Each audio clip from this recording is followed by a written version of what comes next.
저희는 2009년에 창업한 사회적 기업이고요.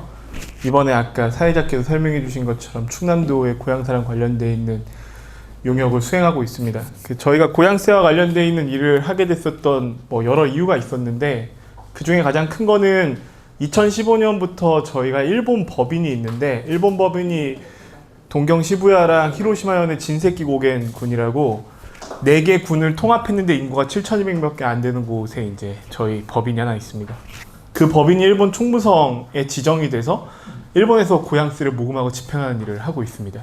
한국 법인에서 아마 고향세 모금을 일본에서 직접 해보고 집행해본 경험이 있는 데가 없는 걸로 알고 있는데, 한국 사람 중에 한 사람은 있을 거래도 그런 경험 때문에 이제 한국에서 고향세 관련되어 있는 전략 수립들을 이제 행정이나 기업들이랑 하게 됐었고, 이제 이걸 어떻게 하면 한국 사회에 잘 안착시킬 수 있을지에 대한 고민을 하면서 이제 이 일을 하게 됐음을 먼저 말씀드립니다.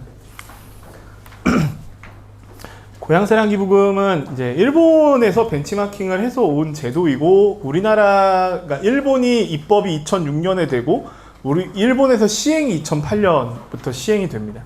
우리나라도 실제 법안이 이제 국회를 통해서 발의가 된 건 2008년이었었고, 제 기억이 맞으면 첫 번째 제안했었던 사람은 박근혜 정부에서 해수부 장관 하셨던 이주영 의원이 첫 번째 발의를 했었습니다. 이제 우리 국회에서 계류가 굉장히 오래되다가 작년 이제 10월에 극적으로 이제 통과가 되게 되는데, 일본은 이제 초기에 이제 지방 소멸과 저출산 고령화 관련되어 있는 걸로 이제 후쿠이현에 있는 지사가 이제 제안을 하게 됐었고, 사실 이때 이제 이 힘을 받아갖고 통과되게 됐었던 건 이 당시에 일본의 관방장관이 최근에 총리했었던 스가 총리였었는데, 스가 장관이 있을 때 스가 장관 고향이 사가현이라고 그래서 특징이 없고 이제 지역 소멸이 강한 지역입니다. 북교주에 있는 이제 그 지역들을 대상으로 이제 이런 대안들이 논의가 돼가지고 이제 이게 진행이 되게 됩니다. 대부분 입법 취지나 내용들을 알고 계시기 때문에 이걸 길게 설명드리지 않겠습니다. 일본 고향세는 제도 자체가 우리랑 조금 차이가 있습니다. 우리는 뒤에서 설명드리겠지만, 일본은 이제 내 소득 구간에 따라 갖고 이제 세액 공제가 이루어집니다. 그러니까 7천만 원 정도의 이제 소득자는 대략 200만 원까지의 100% 공제를 받을 수 있는 구간이 생깁니다. 일본 같은 경우에. 물론 여기 써 있는 것처럼 이제 2,000엔 정도의 이제 수수료를 내야 되는 숙제가 있기는 한데, 우리보다 이제 공제 비율이 훨씬 큰 거죠. 쉽게 얘기하면. 그리고 일본도 최근에 답례품을 줄 수 있는 비율을 제한해 놨습니다. 그러니까 일본도 30%이긴 한데, 초기에는 제한이 없던 적도 있었고 50%, 60% 같이 제한이 이제 열려있던 공간도 있었습니다. 그럼 예를 들면 200만 원 정도 공제를 받을 수 있다. 이 사람이 200만 원까지 기부를 아마 이제 적극적으로 하게 될 텐데, 그럼 이제 30% 수준 60만 원 이렇게 되니까 답례품이 고급 농산물로 되는 경향성이 있습니다. 그러니까 예를 들면 일본에서 답례품은 1, 2, 3등이 늘 정해져 있습니다. 그러니까 소고기, 대게라는 게 이제 삿포로에 나는 큰 대게, 그 다음에 굉장히 고급진 쌀, 이런 것들이 1, 2, 3등이고, 이것 때문에 이제 우리나라에서 고향세가 들어올 때에도 고급 농산물, 그러니까 1차 농산물 중에서 이제 그런 것들이 될 거라고 예측하시는 분들이 많이 있는데, 우리는 그게 힘들 수도 있습니다. 예측이 무척 어려운데, 왜냐하면 뒤에 설명드리겠지만 우리는 이제 10만 원 세액 공제자가 핵심 기부자로 보이고, 그럼 30%인 3만 원짜리가 답례품의 주요 이 품목으로 설정될 수 있습니다. 가령 삼겹살 1kg는 보낼 수 있을 텐데, 그렇게 따지면은 소고기 보내기 되게 어려워지겠죠. 그렇게 보자면 대게도 보내기 되게 어려울 거고요. 그렇게 이제 볼 수 있을 거고, 제가 알기로 매달 순위가 변하기는 하는데, 요새 이제 이커머스 플랫폼 내에서 보면 충남 농산물 중에 3만 원 이하에서 이 일별로 1등하는 농산물 보면 방울토마토 이런 것들입니다. 보통 보자면. 그러니까 이제 고향세 기부해서 방울토마토 받을 것이냐라는 이제 이슈가 생깁니다. 그러니까 그런 측면에서 보자면은 액수의 차이가 있다. 그래서 일본 답례품을 중심으로 답례품을 설정해서 보는 거에 무리가 좀 있다는 게 있는데, 이게 이제 해석을 어떻게 하는지에 따라서 좀 차이가 있는 걸로 보입니다. 다른 거는 이제 일본 같은 경우는 내가 사는 지역에 기부를 할 수 있습니다. 가령 아산 시민은 아산시에 기부를 할 수 있죠. 최근에는 이게 제한이 좀 생겼습니다. 전체액을 다 기부할 수 없게 이제 좀 막아놓는데, 우리는 아산 시민은 아산시에 기부하는 게 불가능합니다. 아산 시민은 천안시에 기부할 수 있습니다. 내가 사는 지역에 기부를 못하게 막은 거죠. 그래서 모금 전략이 다를 수 있죠. 네, 다를 수 있습니다. 다를 수 있죠. 다를 수 있고요. 그런 측면에서 보면 이제 일본 같은 경우는 이제 고양세를 답례품 이야기하지만 기본적으로 제도 취지는 기부입니다. 그러니까 기부를 하는 거인 거죠. 일본 사람들은 내가 사는 지역의 문제를 해결하거나 내가 사는 지역의 세외 수입을 늘리기 위해서 내 지역에다가 베팅하는 식으로 기부할 수 있을지 모르겠는데, 아산 시민이 아산 문제를 해결하기 위해서 아산을 기부하는 거는 원칙적으로 불가능한 겁니다. 이 구조를 보자면. 그렇기 때문에 그런 관점에서는 내가 이 기부한 돈을 갖고 이 편의를 내가 직접 얻을 것이 지역에 있다고 판단되기 무척 어렵습니다. 이게 무슨 말씀이냐면, 예를 들자면 뒤에서 말씀드리겠지만 우리나라는 태환성이 있는 것들을 답례품으로 넣어줍니다. 태환성이라 하면 즉 지역사랑 상품권, 지역화폐, 관광입장권, 숙박권, 렌트카도 원칙상 됩니다. 그걸 줄 수 있는 거죠. 그러니까 예컨대 관광지 중에 제주도에 가면 탐라전이라고 지역화폐를 젊은 사람들이 받아갖고 10%씩 인센티브를 주니까 다들 쓰는데, 제주도에 고향세를 기부하고 답례품으로 운용되는 거는 지역세랑 상품권이 주도할 가능성이 매우 높죠. 이렇게 보자면. 기죠? 제주도 인구가 68만인데 제주도를 연간 찾는 사람이 1,500만 명입니다. 이론상 10만 원씩 기부하면 1조 5천억입니다. 그러니까 이렇게 되는 겁니다. 이 상황으로 보자면. 그런 측면에서 보면 어쨌든 답례품이라는 것들이 실익을 뜻하게 되는 거고, 실익 관점에서 놓고 보자면 내가 내 지역에 기부한 돈을 갖고 내가 수혜를 얻을 수 없다고 하면은 내 실익이 어디에 기반해서 움직이는지를 통해서 논의가 되게 될 겁니다. 그 실익이 농산물일지, 아까 제가 말씀드린 것처럼 제주도에 가서 뭐 지역화폐를 받는 건지 다른 거죠. 반대로 내가 아산 사람인데 타 지역의 지역사랑 상품권을 답례품으로 받는다는 건 내가 그 지역에 가야 되는 숙제가 생깁니다. 내가 가서 써야 되는 겁니다. 그 돈을. 가령 아산에 살긴 하는데 길 건너면 천안으로 갈 수 있는 곳에 사는 사람은 천안시 지역화폐 받을 수도 있겠죠. 천안 가가지고 슈퍼에서 결제하면 되는 거니까요.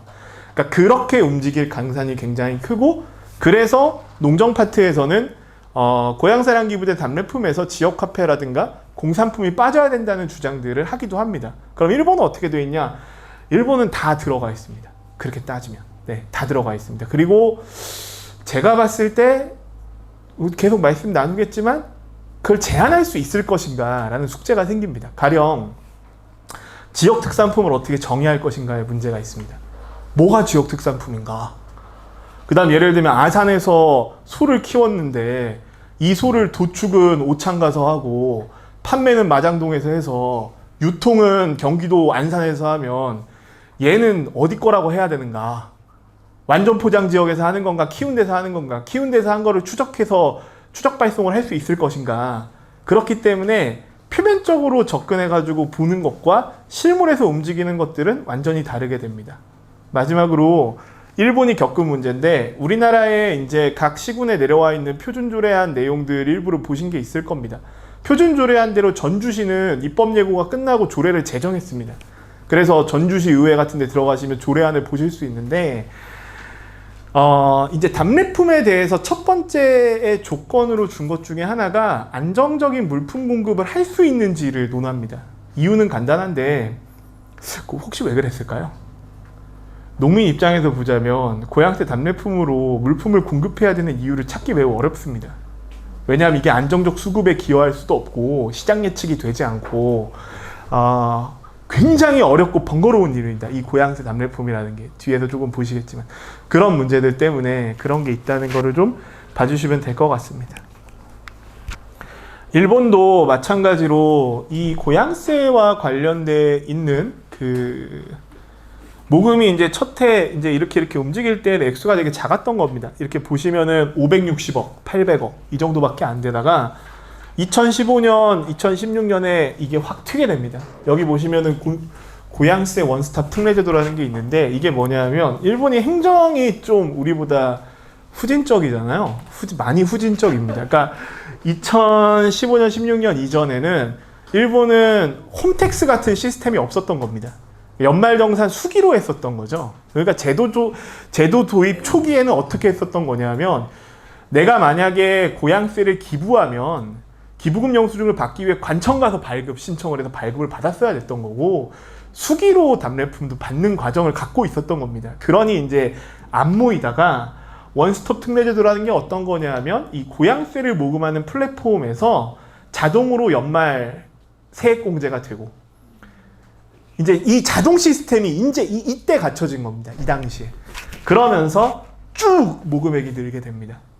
물론 2015년 이후에 일본에 잡다한 재난이 많게 됩니다. 그러니까 최근에 보면 물론 전반적인 이 자금이 움직이는 거는 답례품이 맞는데 답례품이 많이 있는데 그 어쨌든 간에 모금 이슈가 어떤 건지에 따라 갖고 움직이게 됩니다. 가령 지난 8월에 일본 내에서 고양세 모금이 가장 잘 된 거는 재해, 일본도 홍수가 굉장히 피해가 컸습니다. 일본 지자체 1600개 정도 되는데 1600개 중에 한 4분의 1 정도가 홍수 피해를 입은 것 같고 일본도 기록적인 홍수 피해가 많이 있었습니다. 그게 있었고 특수한 모금 이벤트가 움직인 것도 있는데 8월이 아니죠. 7월 둘째 주인가 셋째 주인가에 세계 고양이의 날이라는 게 있었는데 혹시 세계 고양이의 날이라고 들어보셨나요?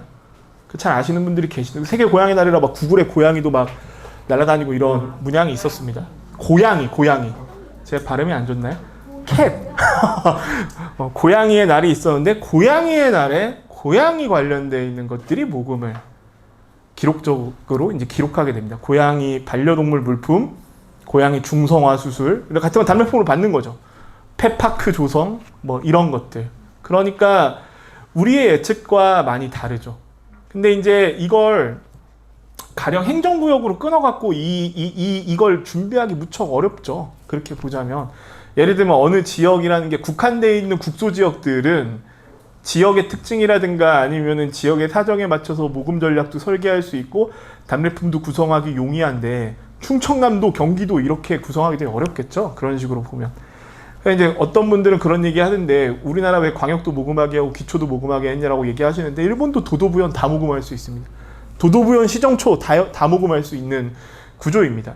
그러면은 경쟁 차원에서 모금하는 지자체도 있고 도도부연과 시정초가 다 아니면은 도도부연과 시정초가 협력 관계를 갖고 있는 곳도 있고 그거 이제 제 멋대로 나타나게 됩니다. 이 관리들의 구조들을 봤었을 때. 그래서 작년에 얼마 모금됐냐로 보면 작년에 8조 7천억 정도 모금됩니다. 고양세로. 8조 7천억 모금된 거죠. 그래서 돈이 모금이 많이 된다. 우리나라는 지금 어떻게 돼 있냐. 아까 말씀드린 대로 우리나라는 내가 사는 지역에 기부할 수 없습니다. 아까 아산시민은 천안에 기부할 수 있죠. 충남도민은 충남에 기부를 못하죠. 충북도엔 기부할 수 있죠. 경기도에 기부할 수 있고요. 그렇게 되는 겁니다. 우리나라는 일본과 다르게 소득구간으로 지정하지 않고 정치자금법상 정치후원금과 유사하게 10만원까지는 100% 세액공제를 해주고 490만원까지는 16.5%의 지정기부 공제를 해줍니다. 그래서 1위는 소득구간과 상관없이 500만원까지의 기부를 할 수 있습니다. 네. 그러면은 10만원까지는 100% 공제고 10만원을 기부한 사람은 3만원짜리의 답례품을 받을 수 있게 되니까 이 사람은 합리적 소비자라고 하면 13만원의 이익을 본다고 본인이 생각할 수 있죠. 500만원을 기부한 사람은 10만원까지 100% 공제를 받고 490만원을 16.5% 공제를 받은 상태에서 500만원의 30%인 150만원까지의 답례품을 받을 수 있습니다. 즉, 이 고양사랑 기부제를 이해하실 때 두 가지의 포인트가 있는데 하나는 이게 기부금이긴 한데 기부금법 하위에 있는 법이 아닙니다. 고양사랑 기부금법은 독립법입니다. 그래서 지정기부금 단체를 그러니까 지정기부금법, 기부금법, 비영리법 같은 그러니까 뭐 공익법 이런 것들에 저촉받지 않고 고양사랑 기부금제, 그러니까 고양사랑 기부금법의 독립법에 의해 갖고 제도가 운영이 되게 됩니다. 그럼 행안부에서 만들어 놓은 법안과 확정되진 않았지만 공표된 시행령을 보시면은 대다수 이 제도 운영을 할 수 있는 권한은 지방자치단체가 정하는 조례에 의거하게 돼 있습니다. 즉 충청남도가 만드는 조례, 아산시가 만드는 조례, 천안시가 만드는 조례, 부여군이 만드는 조례가 이 제도를 운영하는 데 핵심이 되게 됩니다. 이 조례에선 크게 세 가지가 중요한 이슈로 보이는데, 하나가 답례품 선정을 어떻게 하고 운영할 것인가, 두 번째가 이게 이른바 세외 수입이 생기는 거고, 세외 수입을 기금 같은 걸로 지정하게 돼 있는데 기금 자체를 어떻게 운용할지, 기금 심의를 어떻게 할 것인가가 있습니다. 마지막으로는 공무원이 어디까지 직접 일을 하고, 직접 일을 할 수 없다면은 민간의 위탁을 어디까지 주고, 아니면은 기부금법에 있는 지정기부 제도 같은 것들을 운용할 것인가 같은 숙제가 생깁니다. 일본은 어떻게 하느냐? 다 섞여 있습니다.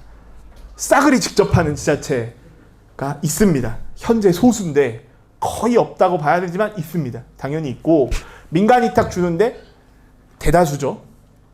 지정기부 제도를 운영하는 데들 최근에 꽤 많이 늘어나고 있습니다. 그리고 지정기부 제도를 운영하는 데가 모금을 수의해서 간을 끌어가는 방법들이 있습니다.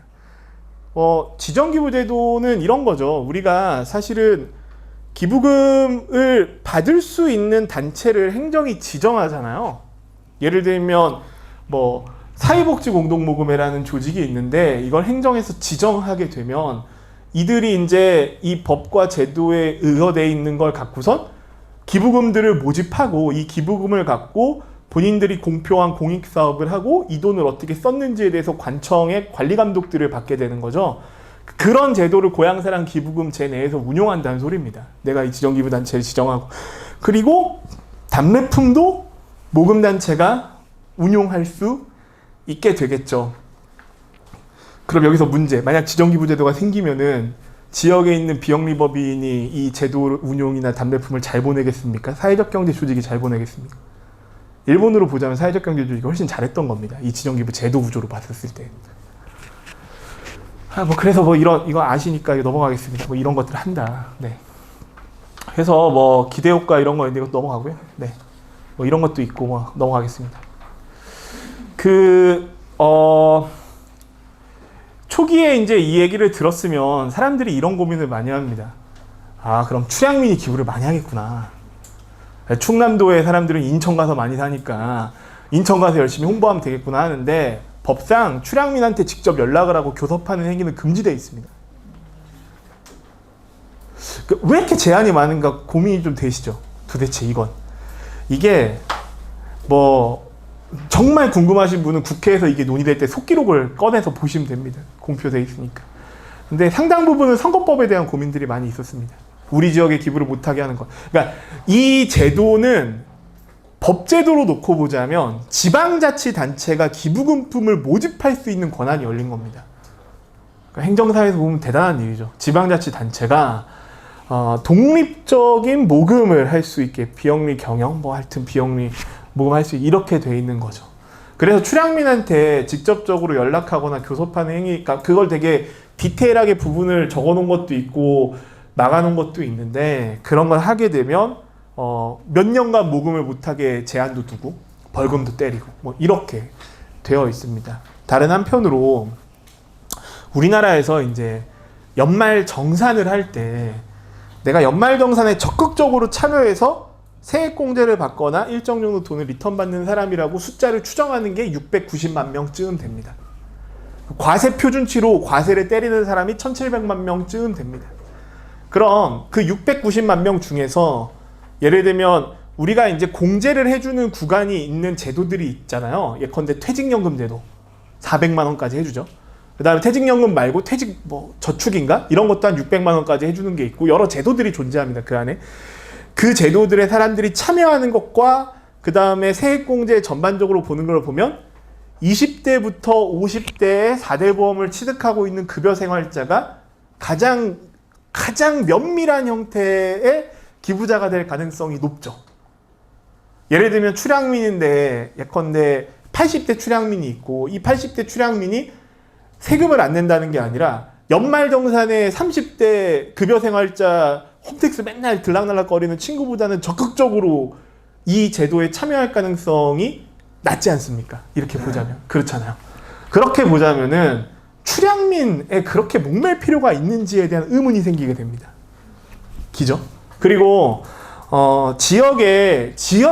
지방자치단체가 기부금품을 모집할 수 없었지만 지역에서 예를 들면 장학회 같은 걸 두거나 뭐 향후회를 중심으로 만드는 특수한 법인들이 있습니다. 그 출연법인들이 공익적인 일을 하기 위해서 출향민이 내가 애양심이 깊어서 예를 들면 저는 공주에서 학교도 다니고 어렸을 때 공주에 살아서 공주 사람이라고 스스로 생각하고 있는데 제가 성공한 사람이라서 공주에다가 한 번 기부할 수 있겠죠. 네, 제가 다닌 모교인 공주대에다가 장학금 줄 수도 있겠죠. 근데 매년 줄 것이냐 라고 하면 이건 퀘스천이 생깁니다. 그러니까 출향민을 대상으로 교섭하게 되는 거는 한 번 정도의 기부를 이끌어낼 수 있게 되겠죠. 근데 이제 매년 일상적 소비로 입법이 됐기 때문에 매년 운용될 제도이기 때문에 매년 기부하는 사람이라고 놓고 보자면은 실제로는 일반적인 소비 생활과 일반적으로 세금을 내고 연말정산에 적극적으로 참여하는 계층을 어떻게 포섭하는지가 이 모금에는 핵심입니다. 그럼 왜 행정은 계속 출향민을 얘기하느냐? 제가 행정이라도 그렇게 얘기할 것 같은데 이런 일을 해본 적이 없어서 그렇습니다. 그렇죠. 이게 해본 적이 있을 리가 없죠. 예를 들면 일반 사람을 대상으로 물건을 팔거나 영업을 하거나 특히 물론 쇼핑몰을 우리도 운영을 하고 여러 가지를 하지만 이 제도 설계에 굉장히 복잡한 문제가 있기 때문에 그런 고민들이 있게 됩니다. 사회적 경제가 이제 논의가 되게 된 건 시행령에서 보면은 이제 목적상 사회적 경제 법과 비슷한 내용도 있지만 핵심은 답례품의 우선 선정 권한을 줄 때 몇 가지의 내용들이 명기되어 있는데 예를 들면 농산물은 GAP 이상의 농산물 뭐가 있는데 사회적 기업, 마을 기업, 장애인 작업장들이 생산해 놓은 물건을 우선 선정하게 지정해 놓습니다. 이게 농민들 입장에서는 그러니까 농업계 입장에선 굉장한 불만이죠. 왜? 제도 취지상 그러니까 지역 소멸, 지방 소멸. 근데 좀 고민해봐야 되는 문제가 있는데 농촌만 지방 소멸이 되느냐도 이슈가 있죠. 우리나라를 보면 남북 그러니까 강원도의 위수 지역과 접경 지역은 농업 이런 것과 상관없이 지역 소멸이 되고 있는 지역들이 막 천지죠. 군인 가족이 빠져나간다 이런 곳도 있고 광주 동구나 대전시 대덕구 같은 곳은 대도시 기초인데 소멸지수로 보면은 1위, S등급 막 이런 상태입니다. 그러니까 지방소멸로 놓고 봤었을 때 농촌 지역이 절대 다수이긴 하나 그게 꼭 그게 아니라는 이야기도 있고 다른 한편으로는 아까 말씀드린 대로 우리는 결국 3만 원짜리 답례품 거기에 이제 말씀드린 여러 가지 안에 들어가는 비용들을 고민해 봐야죠. 예컨대 발송비도 있을 거, 뭐도 있을 거, 하여튼 여러 가지가 있을 텐데 그런 거 저런 거 다 떠나서 3만 원짜리 그 답례품이라는 것들이 1차 농산물 이 시장의 주류가 될 것이냐라는 질문이 남게 됩니다. 그리고 시장의 다양성으로 놓고 보자면 일본은 실제로 이따 보여드리겠지만 최근의 플랫폼은 그러니까 우리나라가 이제 행안부가 플랫폼을 지금 만든다고 하고 각 지자체한테 첫 해 2,700만 원, 2,800만 원씩 각출해가지고 걷어서 현재 48억짜리 발주를 줘서 플랫폼을 만들고 있고 내년부터는 매년 700에서 800만 원씩의 관리 비용을 받아서 관리 비용을 받고 이제 뭐를 운영한다고 하는데 일본도 초기엔 총무성에서 그런 플랫폼을 운영합니다. 근데 최근에는 민간에서 등장한 40개의 민간 플랫폼이 이걸 운영하게 됩니다. 그럼 그 민간 플랫폼이 어디냐? 우리를 따지면 네이버 쇼핑, 카카오 쇼핑, 쿠팡 이런 데랑 대한항공, 아시아나, 마일리지 몰 이런 데가 하게 됩니다. 그러니까 일본으로 따지면 라쿠텐, 소프트뱅크가 하는 사토후루, 그 다음에 전일본공수가 하는 아나몰 이런 데들이 고양세 모금을 하게 되고 사회적 기업이 창업해가지고 만든 데가 시장 점유율 1등이긴 합니다. 그게 트러스트뱅크라는 데에서 운영하고 있는 후루사토 초이스라는 그런 플랫폼도 존재합니다. 근데 대기업 플랫폼이 시장 장악을 빠르게 하고 있는 상황입니다. 네. 그 몰 자체가 어떻게 생겼는지도 이따 보여드리겠습니다. 그럼 사회적 경제는 일단은 일반 다른 기업들과 다르게 답례품을 공급할 수 있는 권한을 갖게 된 겁니다. 쉽게 얘기하자면, 아주 쉽게 얘기하자면 예를 들면 이론상 봤었을 때 일반 기업과 뭐 중소기업 뭐 여러 가지 있죠. 중소기업 인증 중에서 이노벤츠도 있고 뭐도 있는데 다 안 되고 사회적 기업 되는 겁니다. 이렇게 봤었을 때. 네. 이제 아까 이제 제가 말씀드린 것처럼 얘는 이제 모금이라고 이제 말씀을 드렸었고, 모금 관점에서 보자면 일본은 그럼 모금을 누가 1등 할까요?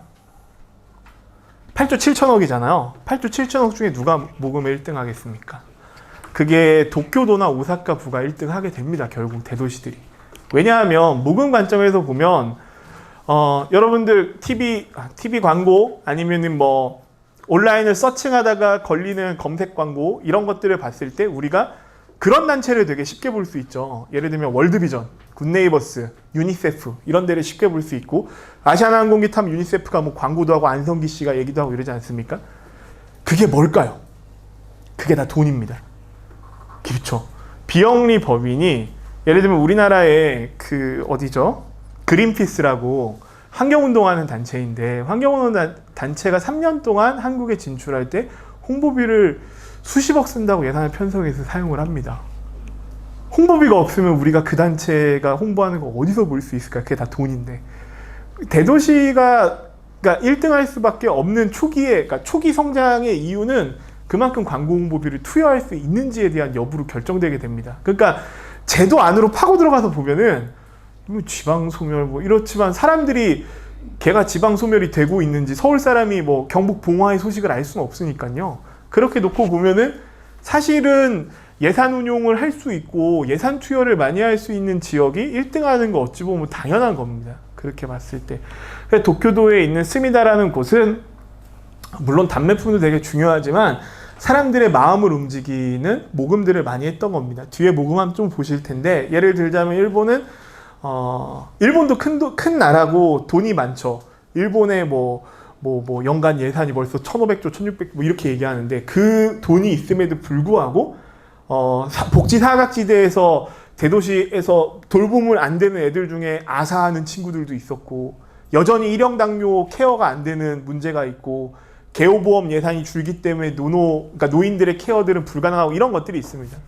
그러니까 이런 것들을 주로 하는 거죠. 그래서 뭐 예를 들면 이 교육보육 사업 중에 핵심은 노인과 어린아이들이 만나갖고 대화하고 그 둘을 복합 케어하는 뭐 이런 시스템이 들어가 있는 경우도 있고, 그 다음에 뭐 예를 들면은 우리 동네의 버스는 완전 민간공영제를 하는데 그 돈을 예를 들면 고향세 모금한 것에서 쓰는 경우도 있고, 우리가 소멸지역이면 우리 지역에 전이 보는 사람 답례품으로 1년 동안 집을 공짜로 내주는 답례품을 주기도 하고, 청년수당, 노인수당을 시행하기도 하고, 그 다음에 뭐 우리 동네 3차 병원까지 차 타고 가면은 1시간 걸려서 외상 입으면 무조건 죽는데 닥터일기 무조건 띄우는 예산을 넣기도 하고. 즉 답례품을 선택해서 시장이 움직이는 것처럼 보이지만 실제로 기부라는 관점에서 보면 우리나라 민간기부 시장이 연간 14조입니다. 얼마 전에 강원도가 아니라 밀양 산불 났을 때 2주 동안 재기금으로 국민들이 일반 모금한 게 1,000억입니다. 2주 동안. 그러니까 즉 답례품과 이런 거 상관없이 기부에 이제 충실한 기존의 시장이 형성되어 있는 거죠. 참고로 일본은 민간 기부 시장이 활성화되지 않은 나라입니다. 민간 기부를 하지 않습니다. 최근에 조금 하고 있지. 그러니까 제가 대체적으로 일본에 좀 있으면서 왜 일본 사람들은 그럴까 고민해 보면 사회에 대한 의식이 우리보다 떨어진다기보다는 그러니까 이런 생각들인 것 같습니다. 내가 세금을 충분히 내는데 세금을 낸 걸 갖고 잘 하면 되지. 왜 별도로 내가 또 뭐 이런 고민이 있고, 그래서 일본의 사회복지의 기금들은 상당 부분 예를 들면 이 특수과세를 하는 곳에서 재원들이 형성돼서 나옵니다. 가령 경정기금, 경마기금, 복권기금 이런 것들이 많이 나오게 되고, 우리나라에서 배워갖고 최근에 휴면예금이나 미소금융 같은 걸 일부 시행하죠. 그렇게 보면은 우리는 답례품과 상관없는 형태의 일반적인 기부시장이 열릴 가능성이 매우 큽니다. 우리나라에 보면. 그래서 최근에 지자체들 중에서 답례품이 복잡한 경우에 모금 전략만 고민하는 지자체들이 나오기 시작합니다. 모금을 잘하면 되는구나. 예를 들면 충남이 이번에 비가 많이 와서 홍수 피해가 굉장히 심했고, 가령 뭐 부여 같은 데 굉장히 심했죠. 그러면은 답례품이고 뭐고 간에 이 심한 내용들을 실시간으로 잘 공유하고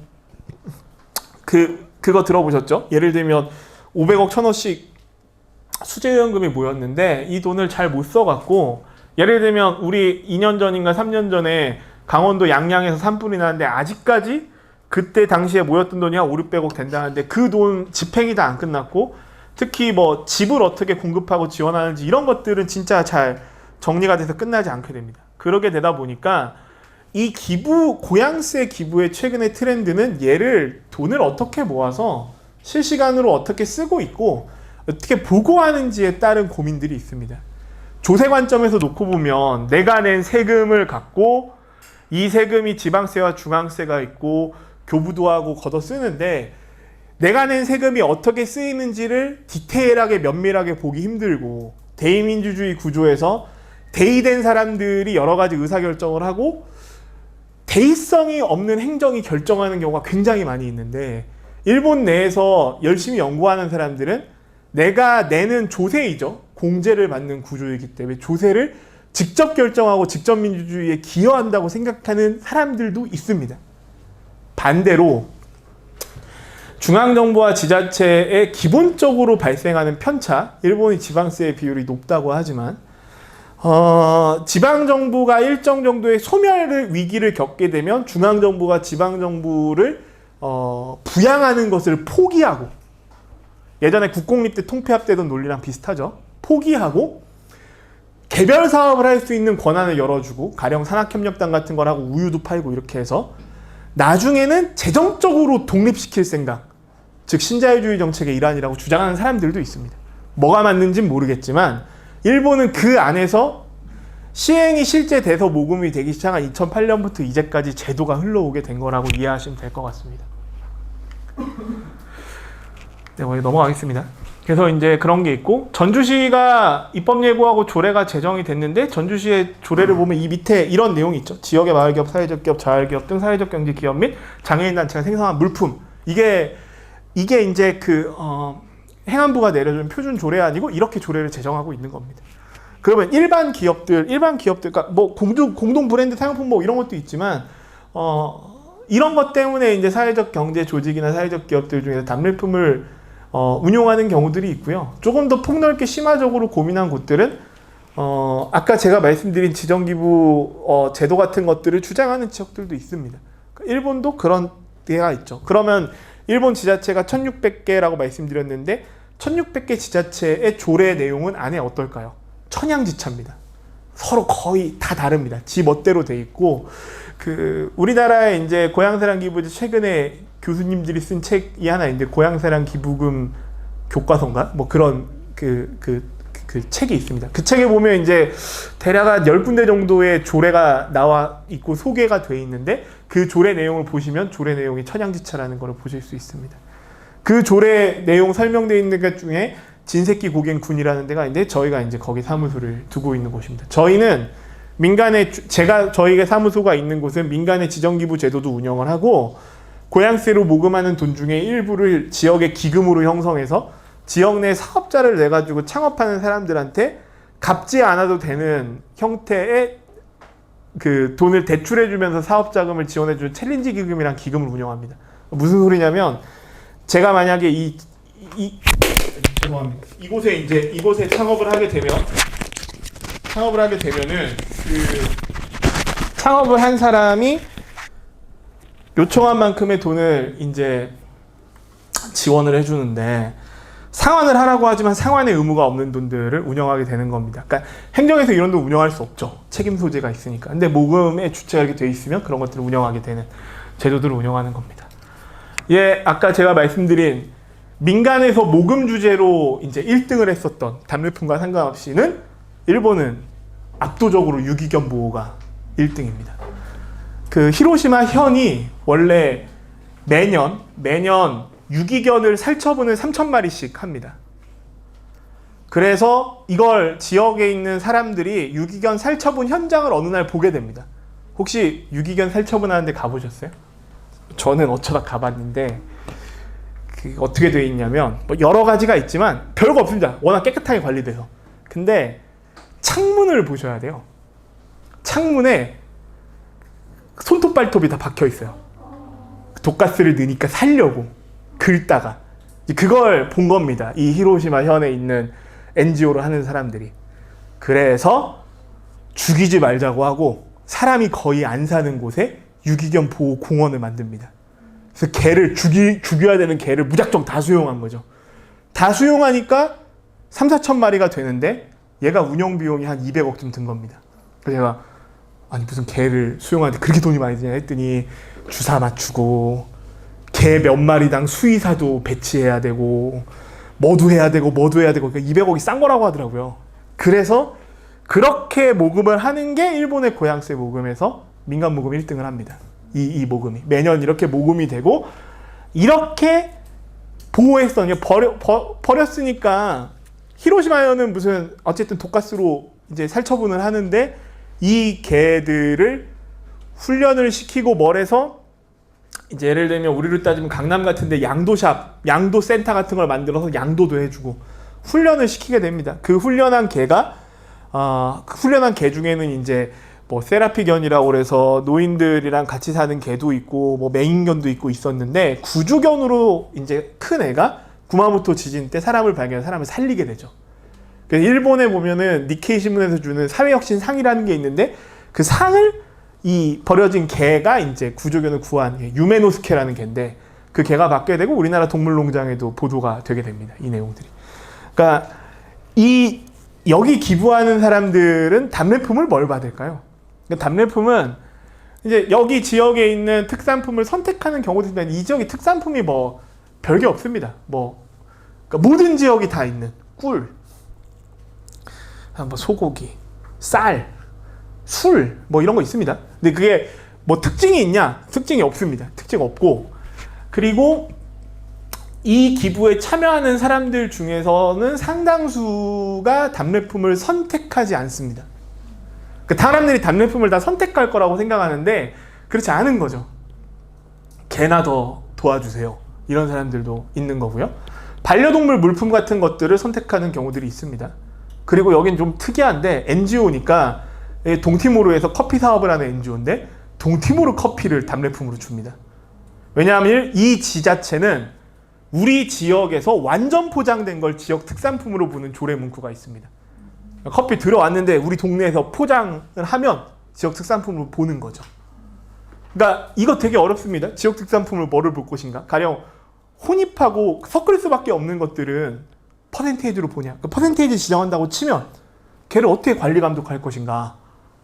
몇 프로 섞었는지 이런 문제가 있는 거죠. 그렇게 보자면은 그런 고민들이 좀 있는 거고 하여튼 이제 이런 제도들이 있고요. 이것도 좀 특이한데 이 에이메라고 해서 일본에 보면 세토네라는 그 내해가 있습니다. 내해가 안쪽 지중해처럼 이렇게 안쪽 내해가 있는데 1990년도에 이 세토네 옛날에 태양 기름 유출처럼 기름 유출 90년대부터 2000년대가 기름 유출이 굉장히 심해져 갖고 죽은 바다가 됩니다. 죽은 바다가 돼 갖고 그게 우리나라의 책으로 번역된 게 있는데 제 책 이름이 생각이 안 나네요. 어쨌든 그 책으로 있습니다. 그 죽은 바다를 살리는 프로젝트를 에이메와 카가와현이라는 곳에서 주도적으로 합니다.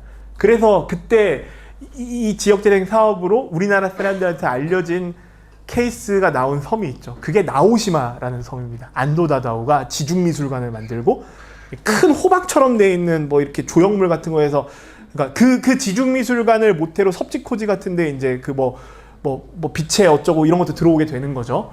그때 이 버려졌던 섬에도 이 지역 사람들이 우리나라의 이제 게르하르트 리히터라고 유명한 현존하는 독일의 설치 작가 중에서 가장 높은 경매 액수를 기록하는 사람이고 우리나라 이제 빅뱅의 탑이라는 그 아이돌 가수가 서울 옥션에서 이분의 설치 미술 작품을 80억인가 얼마 주고 낙찰받아서 이제 유명해졌는데 이 양반을 동네 사람들이 이제 막 안도 다다오 뭐 누구 이렇게 예술섬 지역재생 프로젝트라는 걸 진행하게 되는데 그때 편지도 쓰고 뭐 어쩌고저쩌고 해가지고 이 사람을 오게 합니다. 요트를 타고 이 섬에, 이 죽어있는 섬에 이 사람한테 얘기하고 설득하고 또 얘기하고 또 설득해서 이 사람이 무상으로 설치미술 이거를 기부하게 됩니다. 시가로 추산하면 200억쯤 된다고 하더라고요. 글라스를 갖고선 이 현상을 보는. 그래서 이걸 설치하고 나서 이 내해는 전 세계의 요트를 타고 다니는 부호들이 반드시 들려야 되는 정거장이 되게 됩니다. 무인도거든요, 여기 섬이. 그러니까 이런 프로젝트에도 돈이 꽤 모이게 된 거죠. 예를 들면 제가 충남에 처음 왔을 때는 경험의 관점에서 보자면은 병원선을 어떻게 해보고 싶었습니다. 초기에. 일본은 병원선이 없어요. 일본이 섬이 많으니까 병원선이 있을 것 같잖아요. 병원선이 없습니다. 막대한 예산 때문에 병원선을 운영하는 걸 포기했습니다. 그 여러 사람들이 말이 되냐 이렇게 얘기하시는데 이게 말이 되는 게 다 섬에 사니까 어디만 갈 수 없잖아요. 일본 사람들은 안 될 것 같아서 안 합니다. 안 해. 그냥 안 합니다. 그리고 지금 이제 고향세로 모금을 해서 성공한 MGO 하나가 병원선을 최초로 시범 운영하고 있습니다. 공공 포기한 거죠. 그렇게 보자면. 보는데 이제 예를 들면 이 모금과 경험의 관점에서 보자면은 뭐 예컨대 이런 걸 할 수 있죠. 도지사님이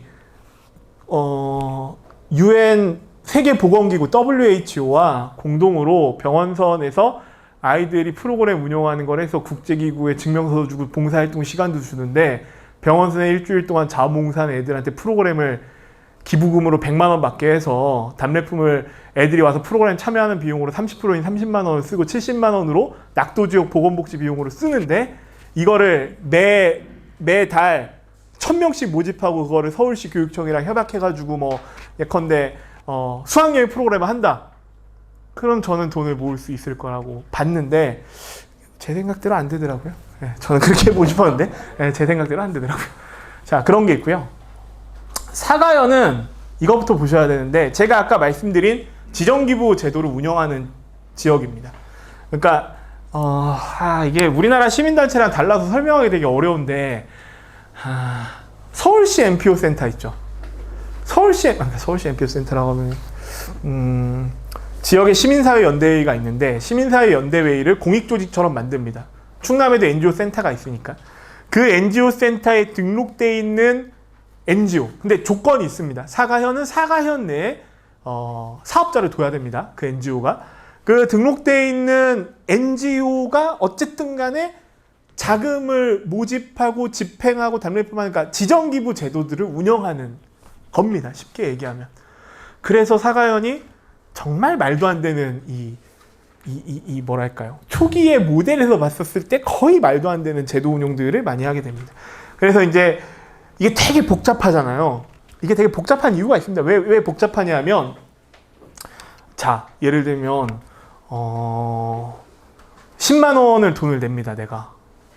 그래서 3만 원짜리 답례품을 받습니다. 모금을 하는 거니까 예를 들면 천안시는 이런 동네입니다. 그래서 이 돈을 이만큼 모아서 누구한테 얼마를 쓸 겁니다. 우리가 보고를 이렇게 할 거예요. 라는 내용은 누가 얘기할까요? 천안시 공무원이 할까요? 아니면 지금 조례 제도에서 아까 전주시 조례처럼 제정하면은 전주시는 제가 보는 관점에서 공무원이 다 한다는 소리 같은데 저게 아니면은 민간에 위탁을 줄까요? 민간에 위탁을 받은 사람이 있다고 치죠. 예를 들면 누가 2천만 원을 받아갖고 올해 너는 뭐 아산시에 모금함 20개를 열어야 돼 라고 이제 위탁을 받아서 그걸 써서 올린다고 치죠. 그럼 이 위탁 사업자는 써서 올리면 되는 거지 돈을 많이 모아야 될 이유는 없잖아요. 기죠? 그렇잖아요. 그럼 얘를 도대체 얘가 매일매일 바뀌는 사정 예를 들면 올해 7월처럼 이렇게 홍수가 나서 무슨 부여의 공성노동장이 잠기고 이럴 것까지를 아무도 몰랐는데 그 일이 설계가 돼 있지 않은데 그때 긴급하게 누가 이걸 올려갖고 돈을 모아서 그 지역에 조사를 해야 되는 거죠. 내가 돈을 모았는데 돈 모아서 어디다 쓸지. 아니 홍수 나면 돈이 그냥 모일 거예요 라고 혹자가 얘기하더라고요. 그렇게 돈이 모이지 않습니다. 왜냐하면 생각해보세요. 우리나라 지자체가 243개인데 홍수 피해 지금 한 60개쯤 입었단 말이에요. 60개가 비 왔다고 다 올릴 텐데 비 왔으니까 돈 주세요 그랬을 때 돈을 낼 리가 없죠. 그렇게 보면 이 돈을 어디다 쓸 거고 어떻게 관리할 거고 어떻게 조직할 건지가 핵심일 거 아닙니까? 그렇게 보면. 근데 이걸 누가 할 거냐는 문제가 있습니다.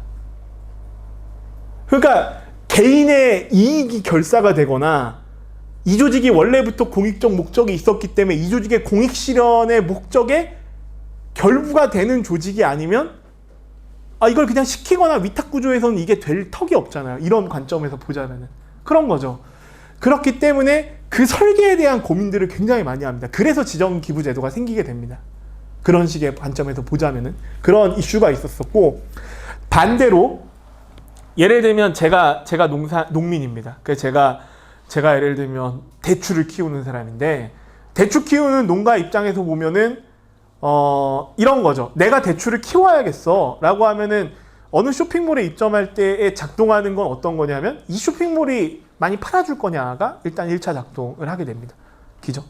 아니면은 발주의 관점에서 보자면 충남 사회적경제지원센터가 추석에 사회적경제 꾸러미를 만드는데 물량이 얼마가 되고 얼마를 입금받을 수 있는지를 원하죠. 입도 선배 방식을 원하면, 쉽게 얘기하자면.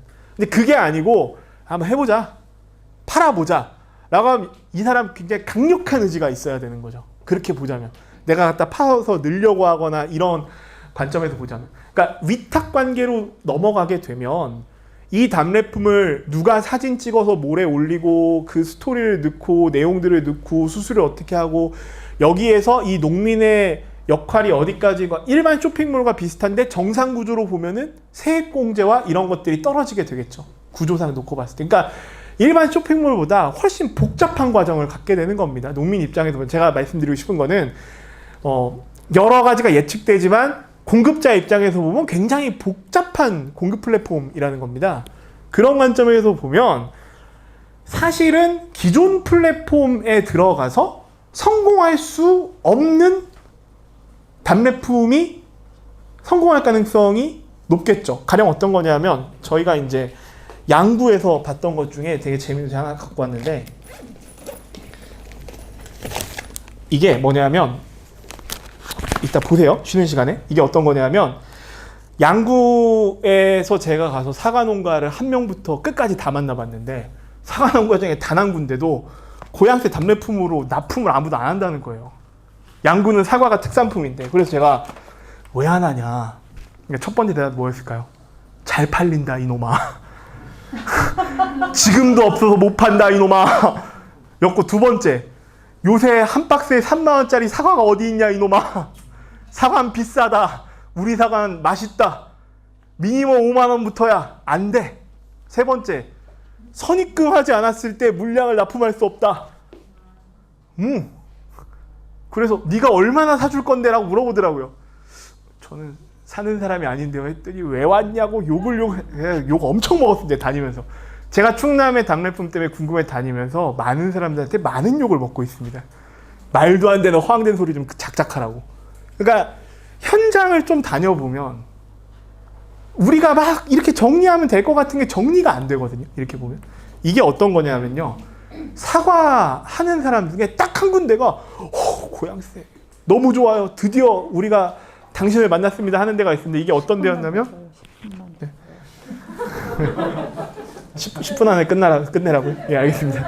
어떤 사람이었냐면, 낙과 태풍 피해가 와서 떨어진 사과예요. 이게 안 팔린대요. 이걸 갖고 사과 술이랑 사과 식초 2차 가공을 한답니다. 낙과가 문제였던 거죠. 풍수의 보험이 있고 뭐가 있어도 낙과가 문제였던 겁니다. 그러니까 기존에 안 팔리거나 팔로에 문제가 있거나 얘가 스토리상 소셜한 게 담겨 있어야지 회전이 된 겁니다. 그래서 제가 사회적 경제 물품이 답례품을 주도할 가능성이 있다고 보는 겁니다.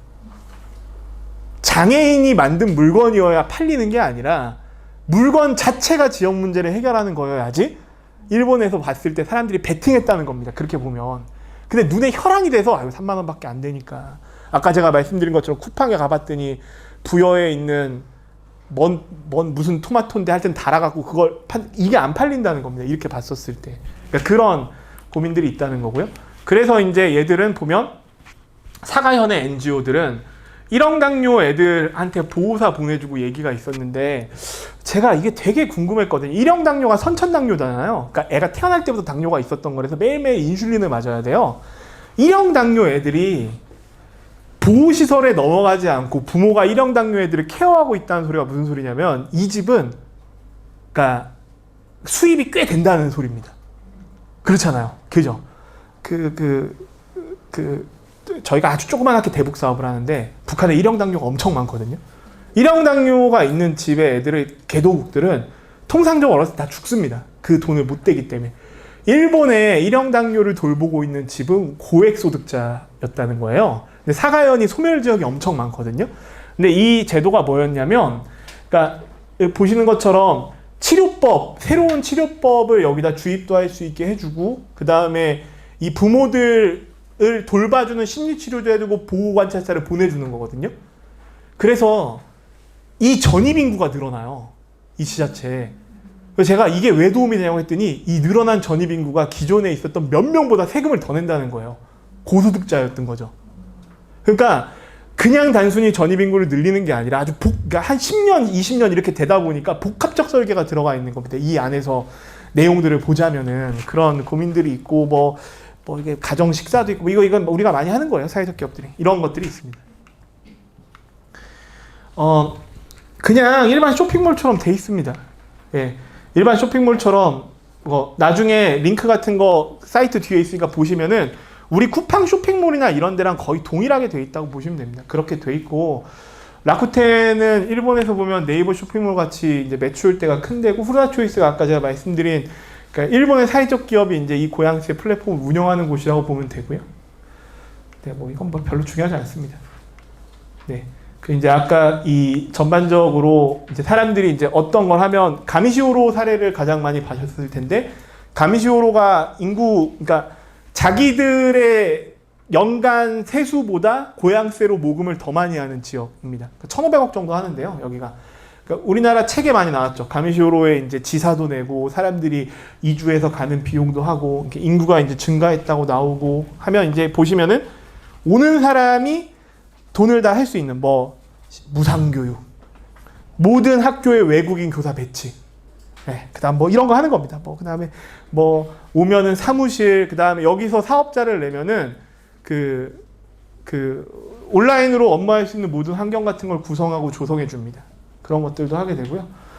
관광이나 이런 것들도 있고 케이스들이 이제 여러 가지가 존재해서 이건 보시면 되고 이게 되게 재밌는데 뭐냐면 이 동네가 장기말, 수공예로 장기말을 만드는 게 유명한 동네였어요. 근데 그게 인간문화재가 만드는데 인간문화재 계승자도 없고 장기말이 안 팔린 겁니다. 그 마을 사람들이 고양시를 모금한다고 하면서 포르쉐를 찾아갑니다. 포르쉐가 말 이 문양이잖아요. 포르쉐 사람들한테 포르쉐의 문양을 무상으로 기부해달라고 해서 포르쉐가 무상으로 문양을 기부해줘서 장기말에 포르쉐 문양을 박아서 파는데 이게 답례품으로 1등합니다. 이론상 서울시 강남구가 샤넬에 찾아가서 서울시 강남구 장애인 사업장이 우리로 따지면은 그게 가능해 하는데 그런 사례가 있죠. 우리나라에 그 네이버에서 그 자폐 아이들 대상으로 김정호 대표가 하는 그 이름이 뭐죠? 있거든요. 그 굿즈를 만드는데 네이버 그 라인 그 캐릭터로.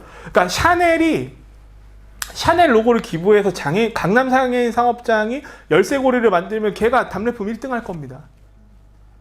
그게 답례품 1등 할 겁니다. 답례품은 누가 1등 할까요? 박재범의 원소주는 강원도 원주시가 본사입니다. 원주는 박재범의 원소주를 내면 강원도 답례품 석권하겠죠. 백종원의 더본코리아가 예산군과 협작해서 예를 들면 예산군 내에 2차 가공을 한다. 그럼 걔가 1등 하지 않겠습니까? 그렇게 보자면. 일본도 그런 움직임들이 있는 경향성이 있는 거죠. 네, 저희가 했었던 겁니다. 저희 빈집 갖고 고양세 모금도 하고 애들 갖고 했다는 거고 별로 중요하지 않아 건너뛰겠습니다. 네, 제가 했다는 거고. 남는 건 크게 3가지라고 보고 있습니다. 하나는 시스템이 중요합니다. 고양세의 취지에 대해서 사람들이 많이 공감해야 된다고 생각하던데 저는 제 의견을 물어보신다면 전 그렇다고 생각하지 않습니다. 왜냐하면 사람들이 퇴직연금제도, 퇴직부금제도, 그 다음에 청년공제사업 같은 정책명을 얘기하면 사람들이 그 제도가 어떤 건지 알지 못합니다. 그 제도에 대해서. 다만 연말 세액공제 시즌 때 검색해봐서 이게 얼마까지 공제가 되고 나한테 이득이 있는지를 중심으로 보기 때문에 사람들한테 이걸 인지하고 있는지가 그렇게 중요한 건지에 대한 개인적 의문이 있습니다. 그런 방식에서 보자면 실제 이 제도를 갖고 지역 활성화도 하고 사회적 경제가 도움이 된다고 하면 디테일한 시스템을 파악해야 되는 필요가 있고요. 두 번째는 지방자치단체의 정책 틀이 계속 흔들리는 이유는 현재 공무원이 다 해야 되기 때문입니다. 다 할 수 없습니다. 그러니까 흔들리는 게 정상이고 공무원의 문제가 아닙니다. 핵심은 어떻게 하면 민간에서 뭔가를 공공과 함께하는 걸 제한하기 위해서는 공공의 업무와 책임을 어떻게 줄여주고 이걸 민간이 어떻게 나눠줄 수 있는지에 대한 설계를 해서 얘기를 해야 되는 게 있습니다. 마지막은 답례품이 아니라 결국 기부입니다. 이 돈을 기부받아서 지역 문제를 어떻게 해결할지가 핵심인 거죠. 이 돈을 갖고 무엇을 할 것인가. 100이 모였을 때 30% 답례품을 주고 15% 위탁비를 주기 때문에 55%의 세외 수입을 갖고 우리 지역은 그간 국비와 지방비로 하지 못했었던 문제를 갖고 지역 문제를 어떻게 해결할 것인가를 지역 사람들과 상상하고 조직해서 이 지역에 대한 장기적 플랜을 설계해야 되는 필요가 있습니다. 네. 이상입니다. 감사합니다.